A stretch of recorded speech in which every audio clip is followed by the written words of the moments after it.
말씀을 보겠습니다. 빌립보서 2장 12절 13절 말씀 같이 한번 보도록 하겠습니다. 빌립보서 2장 12, 13절 같이 읽을까요? 시작. 나의 사랑하는 여러분의 언제나 순종한 대로 내가 함께 있을 때뿐 아니라 지금 같이 내가 없을 때에도 더욱더 순종하여서 두렵고 떨리는 마음으로 자기의 구원을 이루어 나가십시오. 하나님께서는 여러분 안에서 활동하셔서 여러분으로 하여금 하나님을 기쁘시게 할 것을 염원하고 실천하게 하시는 분이십니다. 아멘. 자, 우리 위대한 강사님 나오셔서 위대하신 하나님의 말씀을 선포할 때 모두의 심령 속에 하나님의 은혜가 잘 꽂히길 바랍니다. 나오시겠습니다. 우리 한번 인사할까요? 할렐루야. 할렐루야. 한번 저를 한번 따라 해보시죠. 이렇게 허리를 한번 곧게 서서 한번 이렇게 딱 앉아 보실까요? 이렇게 다 허리를 딱 곧게 해서 이제 손을 모읍니다. 손을 모으고 이제 다시 무릎 위에 한번 올려놔 볼게요. 눈을 감고 기도하겠습니다. 기도합니다. 하나님, 이 시간 하나님의 자녀가 함께 모여 하나님 말씀을 듣습니다. 매주 드려지는 예배에 혹 우리 마음이 하나님 말씀을 듣는 것에 무뎌지진 않았는지 돌아봅니다. 하나님, 오나오니 이 시간 우리에게 하나님 말씀에 목말라 하는 마음을 허락하여 주시옵소서. 또한 성경 말씀을 깨닫고 이해할 수 있는 지혜를 주시옵소서. 하나님, 혹 이 가운데 몸이 아프거나 피곤한 자가 있다면 그 아픔과 피곤을 이길 수 있는 은혜를 베풀어 주시옵소서.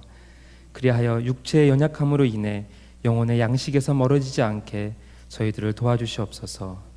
예수님의 이름으로 기도합니다. 아멘. 2013년의 마지막 주일 예배입니다. 2013년 벌써 마지막 주일 예배입니다. 우리 말로 무언가 굉장히 빠른 것을 쏜살 같다고 하죠. 쏜살 같다. 세월이 되게 쏜살 같다라고 합니다. 식상한 말 같지만 시간이 활시를 떠난 화살처럼 그렇게 정말로 그렇게 빠른 것 같습니다. 우리에게 주어진 1초, 또 1분, 또 하루 24시간, 또 12달, 그렇게 1년은 결코 이렇게 느려지지도 않고 빠르지도 않게 그저 그렇게 묵묵하게 그 시간을 이어가지만, 이렇게 우리가 한 해가 저물어가는 시점에서 뒤돌아보면은 정말 그렇게 짧지 않은 긴 것 같은 그 365날들이 어느샌가 우리가 이미 살아온, 그리고 이미 지나온 세월이 되어 있는 것을 봅니다. 이렇게 우리가 흘러가는 시간 앞에서 우리 앞에 던져진 그런 근원적인 질문은 아마 이것이 아닌가 생각이 됩니다. 세월이 우리를 살게 할 것인가? 아니면 우리가 세월을 살 것인가? 시간이 나를 살 것인가? 아니면 내가 그 시간을 살아갈 것인가? 무슨 말장난 같지만은 충분히 여러분께서도 무슨 의미인지 이해하시리라 생각됩니다. 그저 여러분 각자가 내 인생의 주인공이 되어서 내 삶을 주체적으로 살아가야 한다, 그런 말을 드리려고 하는 게 아닙니다. 그렇게 하기에는 인간이라는 존재가 얼마나 연약한지 저 자신도 잘 알고 있습니다. 드리고자 하는 말씀은 그리스도인으로서, 하나님 나라의 백성으로서 우리가 하나님이 원하시는 삶을 매 순간순간 우리가 잘 분별하여서 그 뜻에 따라 살기 위해 노력하며 살아야지, 그저 그냥 흘러가는 세월에 나를 내어 맡긴 채 무심하게 한 해 또 한 해를 보내서는 안 된다는 말입니다. 그렇다면 여러분, 하나님께서는 그분의 자녀된 우리가 어떻게 이 땅에서 살기를 원하실까요?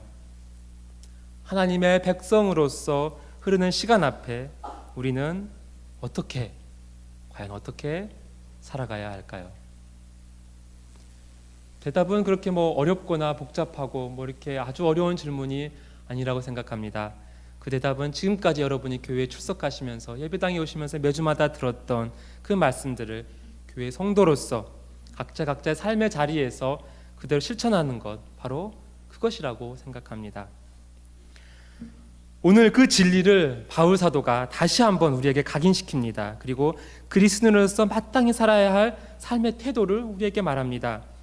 그리고 말 한마디 한마디 그리고 그 표현 하나하나에 아주 그의 온 신경을 집중해서 그를 통해 세워진 빌립보 교회 성도들에게 아주 친근한 목소리로 하지만 동시에 아주 단호하게 그들에게 명령합니다. 그 명령이 무엇인지 우리가 함께 살펴보면서 오늘 설교를 할 내 자신이 여러분 제가 이렇게 삽니다. 그러니까 여러분도 이렇게 사세요. 라고 말하는 게 설교단에 선 사람으로서의 올바른 태도일 텐데 저 역시 이 말씀 앞에 참 부끄러움을 느낍니다. 원하는 것은 오늘 주시는 하나님 말씀 앞에 저와 여러분이 함께 서서 그 말씀을 실천해 가기를 진심으로 바랍니다. 말씀으로 돌아와 봅시다. 오늘 본문인 빌립보서 2장 12절 13절에서 바울 사도가 빌립보 교성도들에게 주시는 그 명령이 무엇입니까? 우리 한번 본문 한번 다시 다 같이 한번 봤으면 좋겠습니다. 보도록 하겠습니다. 제가 읽겠습니다. 그러므로 사랑하는 여러분, 여러분이 언제나 순종한 것처럼 내가 함께 있을 때뿐만 아니라 지금과 같이 내가 없을 때에도 더욱더 순종하여서 두렵고 떨리는 마음으로 자기의 구원을 이루어 나가십시오. 하나님께서는 여러분 안에서 활동하셔서 여러분으로 하여금 하나님을 기쁘게 해드릴 것을 염원하게 하시고 실천하게 하시는 분이십니다. 바울이 길지 않은 이 구절에서 말하고자 하는 명령의 핵심이 12절에 마지막에 담겨 있습니다. 무엇입니까? 두렵고 떨림으로 여러분 각자의 자신의 구원을 이루어 나가십시오. 여러분의 구원을 이루어 나가십시오. 빌립보 교회가 어떻게 세워졌나 그 이야기는 사도행전 16장에 아주 자세히 나와 있습니다. 바울이 원래는 아시아로 가려고 했습니다. 그런데 바울이 환상을 봅니다. 그 환상에서 마게도냐 사람이 손짓을 해서 우리를 도와주라 라는 그런 환상을 보게 됩니다. 그래서 바울이 아시아로 가려던 그 방향을 틀어서 현재의 유럽 쪽으로 향하게 됩니다. 그리고 마게도냐의 첫 번째 성인 빌립보에서 한 여인을 만나게 되죠. 그 여인의 이름은 누구입니까? 루디아입니다. 루디아, 자주장상 루디아라는 여자를 만나게 되고 그 여자가 바울을 통해 예수님을 믿습니다. 그리고 그녀를 통해서 세워진 것이 유럽에서의 첫 번째 교회가 됩니다. 그 후에도 빌립보 교회와 바울 사도는 계속해서 연락을 주고받고 소식을 주고받았던 것 같습니다. 빌립보서는 다른 바울 서신, 예를 들어서 갈라디아서나 고린도 전후서 그런 것과 비교해서 훨씬 그 톤이 아주 친근하고 아주 부드럽고 자신의 그런 개인적인 고백도 개인적인 간증도 스스럼 없이 나눕니다. 아마 이게 신학자들은 그래서 빌립보서를 우정이 담긴 편지다라고 이름을 붙입니다. 왜냐하면 그만큼 빌립보서의 목회자의 아주 따뜻한 그런 심정이 잘 담겨 있기 때문입니다. 그래서인지 오늘 본문인 2장 12절에 처음 역시 아주 그 따스함이 묻어 있습니다. 빌립보 성도들을 처음 이렇게 부릅니다. 뭐라고 합니까? 맨 처음에 사랑하는 여러분, 사랑하는 여러분. 그리고 바로 이어서 그들에게 칭찬을 합니다. 여러분이 언제나 순종한 것처럼, 여러분이 언제나 순종한 것처럼. 하지만 바로 이어서 바로 아주 단호한 목소리로 그들에게 명령합니다. 내가 함께 있을 때뿐만 아니라 지금과 같이 내가 없을 때에도 더욱더 순종하여서 두렵고 떨리는 마음으로 자기 각자의 구원을 이루어 나가십시오. 사랑하는 빌립보 교회 성도 여러분, 자신의 구원을 이루어 가십시오. 이것이 오늘 바울 사도의 권면이고 훈계이며 또한 명령입니다. 그렇다면 여러분, 구원이 무엇입니까? 구원이 무엇이기 때문에 바울이 여러분 구원을 살고 또 구원을 이루어 가십시오 이렇게 말하고 있습니까?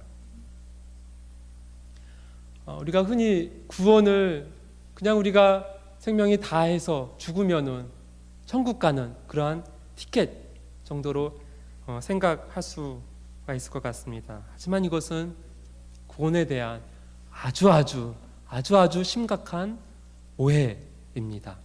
구원은 결코 죽어서 가는 천국 티켓 정도가 아닙니다. 구원은 죽어서 천국 가는 그것을 포함한 그것보다 훨씬 더욱더 큰 의미입니다. 구원이 무엇인지를 제가 존경하는 한 목사님께서 설교 가운데 잘 정리해 놓으신 것이 있어서 제가 여러분과 나눠보려고 합니다. 성경의 큰 줄기를 잘 잡으면서도 이렇게 시학생들이 읽는 아주 딱딱한 그런 지 않아서 참 좋았습니다. 한번 여러분 자세히 집중해서 참 들어봐 줬으면 좋겠습니다. 구원이란 예수 믿고 구원받는다는 말은 옛사람이 죽고 새 사람으로 다시 사는 것입니다. 그것을 거듭난다고 말합니다. 또한 구원받는다는 말은 하나님의 자녀로 회복되는 것입니다. 구원받는다는 말은 성인의 반열에 오른다는 뜻이며 죄인이지만 의롭다고 인정받는 것입니다. 구원은 또한 성령의 능력 안에서 살아가는 것이며 그 능력으로 거룩해지는 것입니다. 이 땅에서 성령과 함께 살아 이 땅에서 천국을 사는 것입니다. 또한 구원은 옛 가치관을 내려놓고 새로운 가치관을 사는 것이며 새로운 인생관을 가지는 것이고 새로운 세계관에 눈을 뜨는 것입니다. 구원은 거룩함에 있어서 그리스도의 장성한 분량에까지 자라다가 마침내 죽어서 하나님 나라에 이르는 것이며 마지막 날에 새 하늘과 새 땅에서 새로운 몸으로 부활하는 것입니다. 여러분 어떻습니까? 개인적으로 생각하기는 여기서 우리가 놓치지 않아야 할 것은 구원이라 하면은 구원은 또한 과정이며 관계이고 성장이라는 것입니다. 구원은 거룩함에 있어서 그리스도의 장성한 분량에 자라다가 마침내 죽어서 하나님 나라에 이르는 것입니다.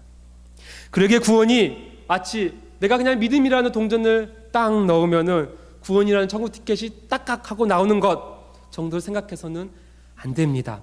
구원은 하나님 앞에서 내가 물론 단번에 의롭게 되는 그런 혁명적인 사건이지만은 또한 동시에 하나님과의 관계 안에서 그분과의 뜻을 따라 내가 그분을 향해 닮아가고 성장하는 것입니다.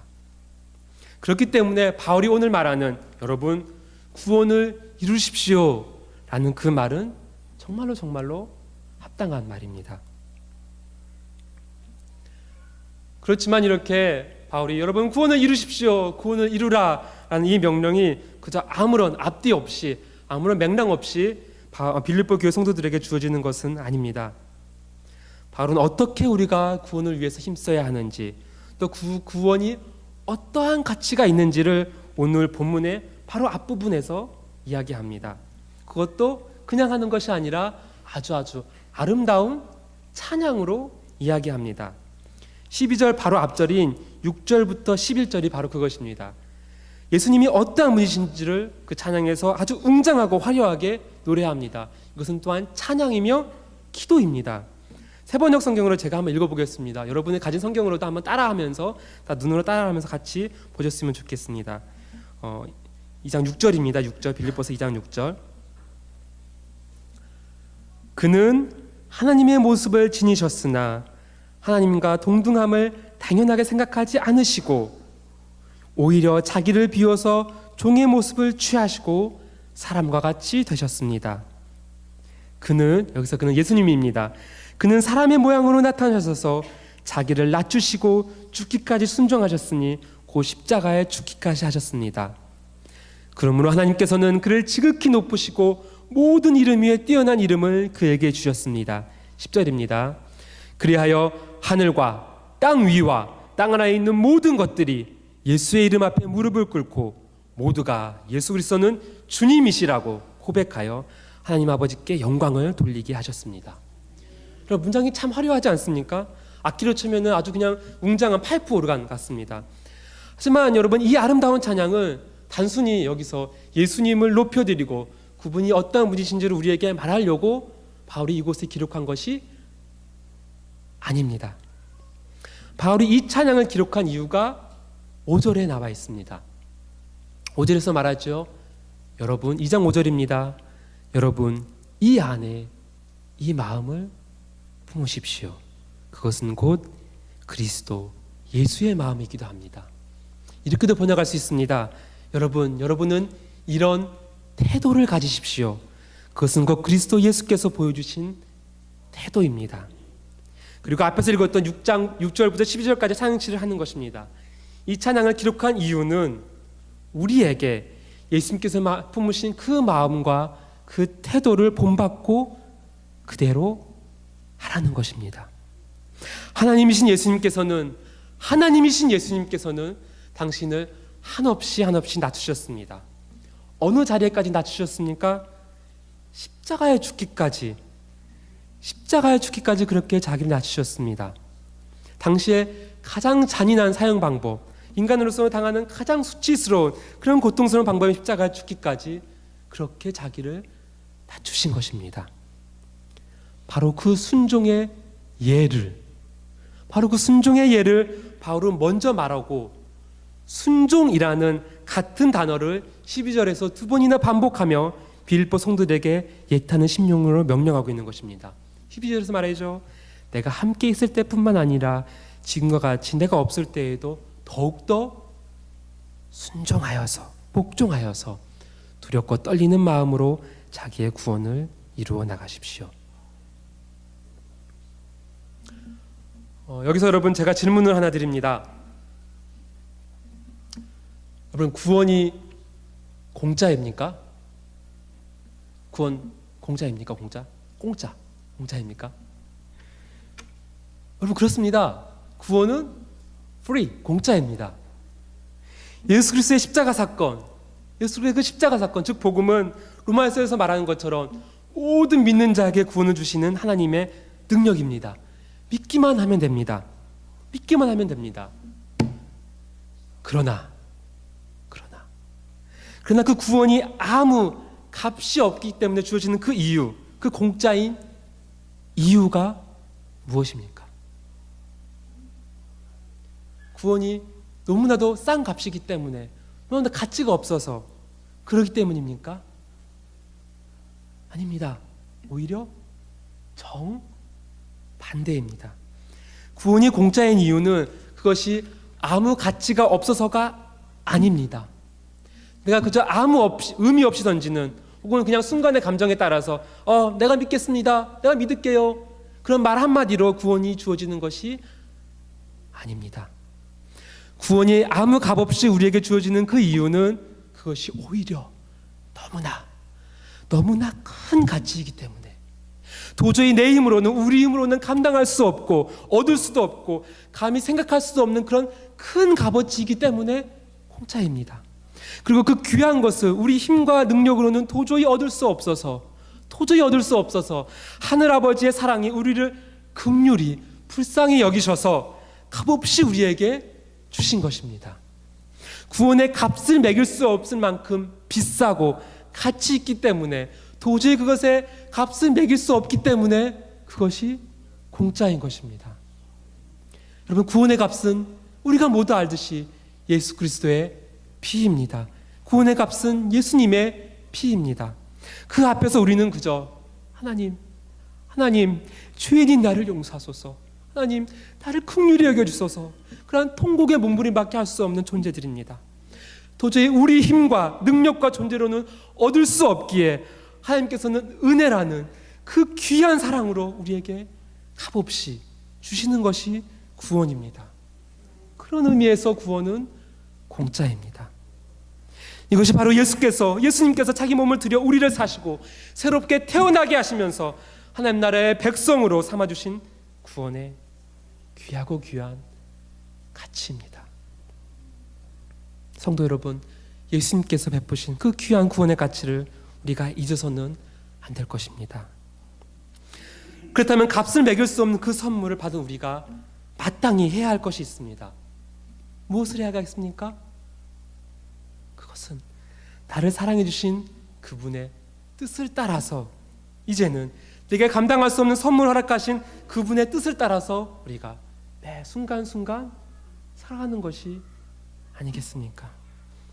내 삶에서 나타나는 행함으로 그 구원을 이루어 나가는 것, 무엇보다 내게 사랑을 베푸신 바로 그분을 닮아가는 것, 이것이 구원이라는 값진 선물을 받은 자의 마땅한 모습입니다. 바로 그 태도를 오늘 바울 사도가 말하고 있는 것입니다. 1장 27절에서 첫 번째 명령을 합니다. 오직 너희는 그리스도의 복음에 합당하게 생활하라. 그렇게 명령을 한 후에 예수 그리스도가 어떤 분이신지 찬양의 형식을 빌려서 2장 초반에 말했다면은 바로 그분을 닮아가지고 예수 그리스도가 죽기까지 순종하셨던 것처럼 우리 역시 우리에게 주어진 구원 앞에서 그렇게 순종하여 구원을 이루어 나가라고 오늘 본문인 2장 12절에서 말씀하고 있는 것입니다. 그런데 여기서 우리가 주목해야 할 것은 우리가 구원을 이루어 나갈 때에 어떤 자세와 또한 어떤 태도를 가지고 해야 하는지입니다. 어떤 자세와 어떤 태도를 가지고 구원을 이루어 나가야 합니까? 그건 역시 본문에 담겨 있습니다. 그것은 두렵고 떨림이라는 두 단어입니다. 두렵고 떨림으로 여러분의 구원을 이루십시오. 여러분, 두려움이라는 말 혹은 떨림이라는 말, 이 말을 들으니까 어쩌면 하나님에 대한 이미지가 마치 우리가 이렇게 열심히 그분 뜻에 순종하지 않으면 벌을 내리길 원하시는 그런 모습이 떠오를 수도 있을 것 같습니다. 물론 하나님께서는 우리가 그저 무엇을 하든지 어떤 짓을 하든지 그냥 다 좋다 허허 하시면서 웃으시는 그런 하나님은 아니십니다. 우리 하나님께서는 죄를 미워하시고 심판하시며 한치의 착오도 없는 그런 공의로운 하나님이십니다. 하지만 그렇다고 하나님을 단순히 무서움의 대상으로만 생각하는 것은 하나님을 심각하게 왜곡하게 이해하고 있는 것입니다. 하나님은 우리를 보시면서 이놈 봐라, 저놈들 봐라, 저놈이 잘못하나 안 하나 그렇게 감시하다가 혹시라도 우리가 조금이라도 실수하면 이때다 싶어서 이렇게 우리를 벌하고 그렇게 기다리시는 분이 절대 아닙니다. 여기서 두렵고 떨림이라는 표현은 바울이 다른 곳에서도 말했습니다. 고린도 전서와 고린도 후서 그리고 예배서에서도 동일하게 사용되고 있는 표현입니다. 그리고 이 문구가 동일하게 가리키고 있는 것은 무엇인지 보면은 하나님의 어미하신 그 어미하신 존재 앞에서 우리가 진정 그분을 경외하는 태도로, 그리고 동시에 마지막 심판날을 바라보면서 믿는 자들이 마땅히 가져야 할 그런 경건한 마음가짐을 말하고 있습니다. 그리고 이것은 여러분이 하나님이 어떠한 분이신지를 더욱더 알면 알수록, 더욱더 알아가면 알아갈수록 그 신비함 속에서 가질 수밖에 없는 올바른 태도입니다. 바로 그 태도로서 여러분 구원을 이루십시오 라고 오늘 말하고 있는 것입니다. 그런데 이렇게 만약 명령이 12절에서만 끝이 났다면은 우리는 혹여 이거 우리가 이루는 그런 구원이 내 자신의 공로이고 내 노력으로 되는 것인지 그렇게 쉽게 착각할 수 있습니다. 하지만 우리가 구원을 이루어가는 이 과정 역시 우리 노력이 아닌 하나님의 은혜 가운데서 이루어집니다. 어떻게 할 수 있습니까? 13절에서 말합니다. 하나님은 여러분 안에서 활동하셔서 여러분으로 하여금 하나님을 기쁘게 해드릴 것을 염원하게 하시고 실천하게 하시는 분입니다. 우리말 성경에는 번역되어지지 않지만은 13절에는 왜냐하면이라는 말이 들어가는 것이 조금 더 맞는 것 같습니다. 이렇게 말할 수 있습니다. 여러분 두렵고 떨리는 마음으로 자기의 구원을 이루어 나가십시오. 왜냐하면 하나님은 여러분 안에서 활동하셔서 여러분으로 하여금 하나님을 기쁘게 해드릴 것을 염원하게 하시고 실천하게 하시는 분입니다. 여기서 첫 번째 염원하게 하시고는 우리의 의지를 하나님께서 붙들어 주신다는 말이고, 실천하게 하신다는 그 말은 우리의 행동까지도 하나님께서 이끌어 주신다는 그런 의미입니다. 12절과 13절의 순서를 좀 바꾸어서 쉽게 말하면 이렇습니다. 여러분 안에 하나님께서 활동하셔서 여러분의 의지와 행동을 이끌어 주십니다. 그러니까 두려움과 떨림으로 구원을 이루어 가십시오. 근데 여러분 한번 생각해 보십시다. 이 말을 한번 곰곰이 생각해 보십시오. 뭔가 좀 이상하지 않습니까? 12절에서 뭐라고 말합니까? 두렵고 떨림으로 구원을 이루라. 그렇게 말을 해놓고는 13절에서는 이미 하나님께서 우리 안에 활동하고 계신다라고 합니다. 하나님께서 이미 우리 가운데 행하시는데 우리가 굳이 다시 그것을 이루기 위해서 힘써야 할 이유가 있습니까? 그리고 우리 보고 구원을 이루라 라고 그렇게 말을 해놓고 왜 하나님이 우리의 의지와 행동까지 이끌어 주신다고 말을 할까요? 무슨 말인지 여러분이 이해하셨으면 좋겠습니다. 마치 우리에게 구원을 이루라 라고 말하고 바로 이어서 하나님이 구원을 이루어 주신다. 구원을 이루라. 그런데 하나님이 구원을 이루어 주신다 라고 말을 하니 이 둘 사이가 모순이 되는 것 같고 잘 이해가 되지 않습니다. 이것을 어떻게 설명을 할 수 있을까 고민하다가 비유를 들어서 설명하면 좋을 것 같습니다. 잘 들어보시죠. 이 비유가 합당한지. 여기 제가 있습니다. 그리고 여기 제 딸이 있습니다. 제 딸. 그런데 여러분, 제 딸이 저 없이, 부모 없이 혼자 살 수 있습니까? 2살 반 된 우리 이하라, 우리 딸, 내 딸. 살 수 있습니까? 아니죠. 살 수 없습니다. 아침에 눈을 떠서 잠들 때까지 정말 옆에서 하나부터 열까지 모두 엄마 아빠가 옆에서 다 쥐닥거리를 해줘야 됩니다. 아침에 일어납니다. 웁니다. 그럼 달래줘야 합니다. 아이고 아주 그냥 기저귀가 가득 찼습니다. 빨리 기저귀도 갈아줘야 합니다. 꿈속에 파고듭니다. 안아줘야 합니다. 달래줘야 합니다. 아침밥을 지어서 먹어줘야 합니다. 이제는 말도 합니다. 아빠 배고파. 그럼 멀렁멀렁해서 밥을 줘야 됩니다. 심심하다 합니다. 그럼 열심히 또 놀아줘야 합니다. 요즘은 이렇게 말합니다. 아빠 방학했잖아. 큰일 났습니다. 동생을 막 때립니다. 밀칩니다. 그럼 말해야 되죠. 그렇게 하면 안 돼. 그렇게 하면 안 돼. 때리면 안 돼. 그럼 나중에 네가 맞아. 낮잠도 재워줘야 합니다. 졸리다고 막 떼쓰고 하면은 그냥 혼자 자면 좋을 텐데 꼭 아빠한테 와서 이렇게 자자고 합니다. 책 보고 싶다고 합니다. 그럼 책도 옆에서 읽어줘야 합니다. 외출하려고 좀 나가야 하는데 그러면은 양말도 신기고 잠바도 입혀주고 또 혹시라도 넘어질까봐 손도 잡아줘야 합니다. 끼니 사이마다 간식도 줘야 합니다. 말을 듣지 않아서 부모의 화를 돋굽니다. 그러면 내 성질대로 해서는 안 되죠. 상처받을까봐 내 분을 참으면서 안 된다 이렇게 잘 상처받지 않게 잘 타일러야 합니다. 그렇죠?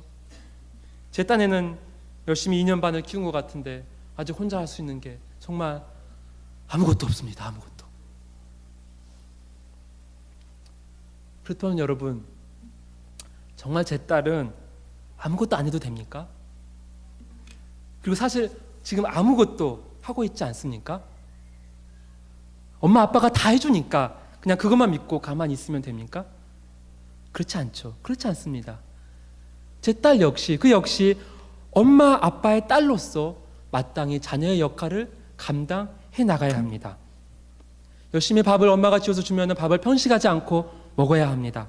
동생과도 사이좋게 좀 지내야 합니다. 열심히 뛰어놀면서 아프지 말고 몸이 건강할 수 있도록 해야 하고 하루빨리 혼자 화장실도 갈 수 있어서 엄마 아빠가 좀 기저귀 값도 좀 줄일 수 있게 좀 도와주어야 합니다. 그게 딸로서의 마땅한 역할입니다. 여러분, 마찬가지입니다. 마찬가지입니다. 하나님의 자녀된 우리가 하나님 없이 행할 수 있는 것이 있습니까? 없습니다. 제가 제 딸을 먹이고 입히고 돌봐야 그 아이가 하루하루 살 수 있는 것처럼 우리 역시 하나님께서 우리를 먹이고 입히고 돌봐주지 않으시면 우린 살아갈 수 없는 존재입니다. 영적으로 또한 육적으로 우린 하나님의 그 절대적인 돌보심이 있어야 살아갈 수 있습니다. 그렇지 않습니다. 하나님 없이도 난 살 수 있습니다 라는 그런 사람을 우리는 신실한 그리스도인이라고 생각하지 않습니다. 하나님께서 우리 삶을 이끄십니다. 구원을 이루는 과정도 또한 그렇습니다. 이것이 13절의 내용입니다. 하나님은 여러분 안에서 활동하셔서 여러분으로 하여금 하나님을 기쁘게 해드릴 것을 염원하게 하시고 실천하게 하시는 분이십니다.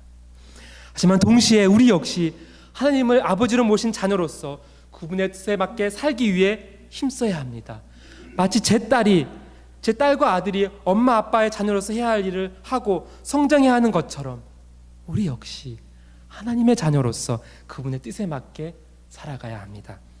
예수 그리스도의 그 귀한 피값이 그 구원을 우리 매일매일의 삶에서 우리 매일매일의 일상 속에서 이루어 가야 합니다. 이것이 12절에서 말하고 있는 것입니다. 두렵고 떨리는 마음으로 여러분 각자 자기의 구원을 이루어 나가십시오.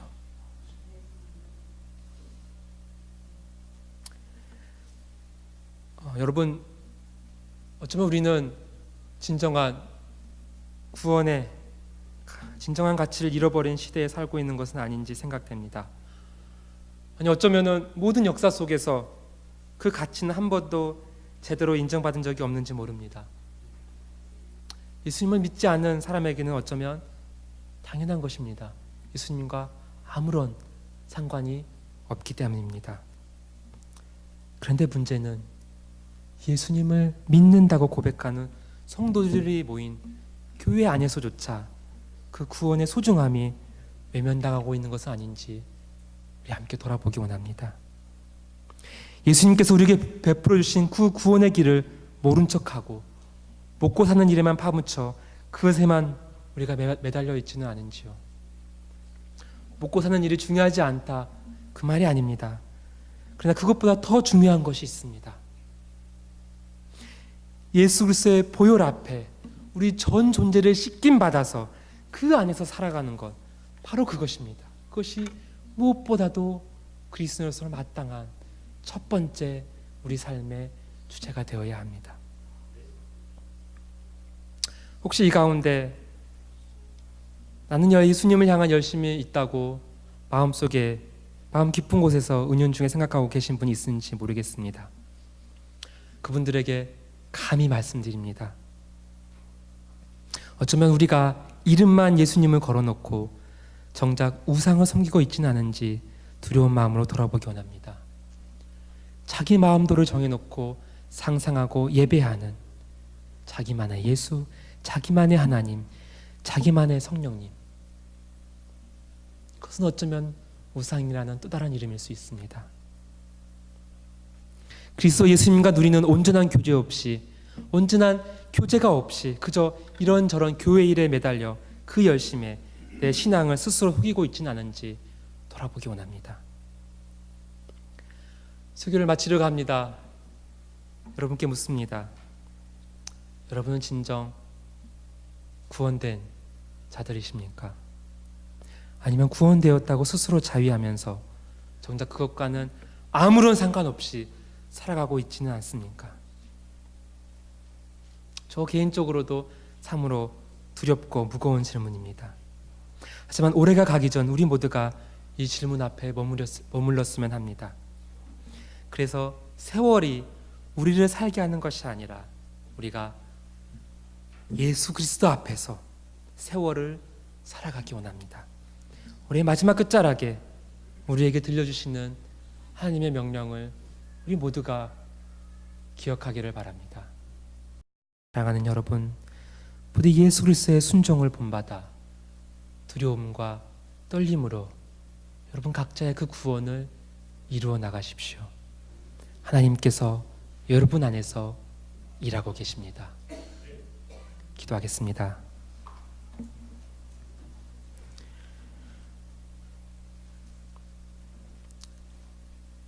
우리에게 구원의 길을 열어주신 예수님, 그 크고 그 놀라운 사랑에 감사합니다. 단순히 반복되는 신앙적인 수식으로 그 사랑이 표현될 수 없음을 우리가 잘 알고 있습니다. 부디 우리가 그 구원이 얼마나 가슴 시린 하나님 사랑이 담겨있는 선물인지 알아갈 수 있도록 하나님 우리를 도와주시옵소서. 그리하여 가정에서, 일터에서, 직장에서, 학교에서 그 구원을 두려움과 떨림으로 이루어가야 함을 저희가 잊지 않을 수 있도록 하늘 목소리를 매 순간순간 들려주시옵소서.